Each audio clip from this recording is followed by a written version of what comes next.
안녕하십니까. 2025년 6월 YTN-DMB 시청자위원회 회의를 시작하도록 하겠습니다. 방송 초반 전국 득표율 개표 상황을 보여주다 지역별 개표 현황을 보여주는 부분이 있었습니다. 지역별 개표 상황을 10여 분가량 송출하여 그 시간 동안 전체 개표 상황을 실시간으로 볼 수 없었던 점이 시청자로서 아쉬움이 컸습니다. 지역별 상황에 대한 구체적인 방송 내용은 좋았으나 실시간으로 개표되는 상황에 대해 궁금했던 시청자로서는 또 다른 매체를 통해 궁금증을 해소해야 하는 번거로움이 있었습니다. 향후 비슷한 방송을 하게 된다면 이러한 시청자들의 궁금증을 같이 해결할 수 있도록 실시간 정보 화면을 잘 구성해서 방송해 주실 것을 요청드립니다. 외교적 반응을 조명한 보도에서는 백악관의 입장을 중심으로 유럽, 일본 등 타국의 반응까지 소개하며 우리나라 대선에 대한 국제적 관심을 균형 잡힌 시각으로 전달했습니다. 이어지는 이재명 대통령의 인물 소개 및 개표 경과 정리 역시 전반적인 흐름 속에서 정보를 효과적으로 제공한 구성이라고 느껴졌습니다.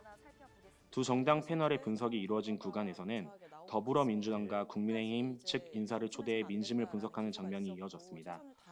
그러나 초반에는 패널 소개 자막이 누락되어 시청자가 어느 쪽 인사인지 즉시 파악하기 어려웠다는 점이 아쉬웠습니다.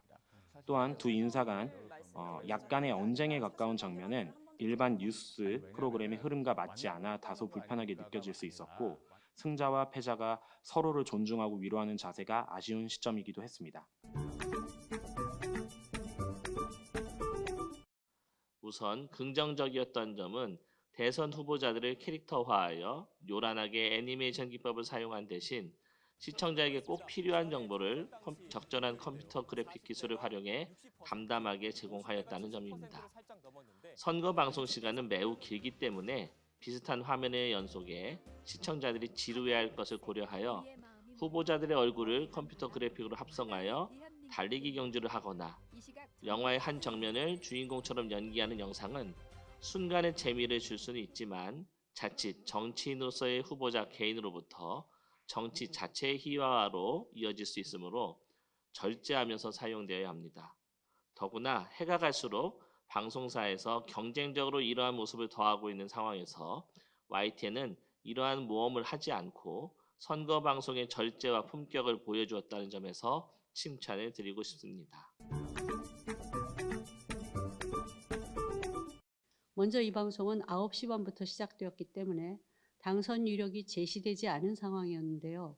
그럼에도 거의 이 후보 당선이 확실시된 것처럼 패널 질의응답이 이루어졌습니다. 토론 후반부에 가서야 아직 결정되지는 않았지만 라는 멘트가 나오지만 10시부터 시작된 1시간여 정도의 패널 토론에서는 이재명 후보가 당선된 후에 가능했던 질문과 응답이 대부분이었습니다. 당시 개표 상황은 5 내지 10%대였고 김문수 후보 1위 지역이 더 많았던 상황입니다.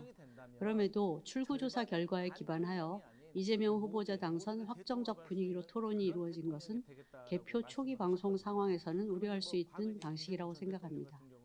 개표 초기에는 사전조사의 영향, 특정 지역적 돌발 변수, 출구조사와 다를 가능성 등을 다루는 것도 필요하지 않았을까 생각합니다.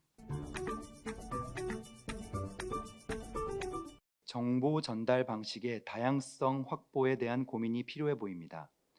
데이터와 전문가 분석 위주의 진행은 정치 고관여층의 지적 욕구를 충족시키기에는 충분했으나 정치나 선거에 익숙하지 않은 시청자들에게는 다소 어렵게 느껴질 수 있었습니다. 복잡한 선거, 데이터의 의미나 정치 용어들을 인포그래픽이나 스토리텔링 방식으로 쉽게 풀어주는 코너가 있었다면 정보 접근력을 더욱 높여 폭넓은 시청자들의 이해를 도울 수 있었을 것입니다. 이곳 이슈라는 코너를 만들어 족집게 지역구, 서울 대회부 등 재미있는 키워드를 선정했고 선거 자료를 소개했습니다. 먼저 족집게 지역구는 직선제가 처음 도입된 13대 대선부터 20대까지 총 8회 대선 결과를 모두 마친 지역구 6개를 알려주었습니다. 전국 250개 시군구 중에서 6개뿐이며 모두 충청도에 있었습니다. 충청 지역의 투표 결과에 더 많은 흥미를 갖게 되었습니다. 다음은 서울대 해부입니다. 서울의 25개 구에서 특색 있는 9개 구를 선정했는데요. 보수, 진보, 스윙보트의 역할을 하는 3개 구를 각각 소개했습니다. 민심의 향방을 예상할 수 있는 지역 정보도 이번 선거 결과에 대해 더 많은 궁금증을 갖도록 만들었습니다.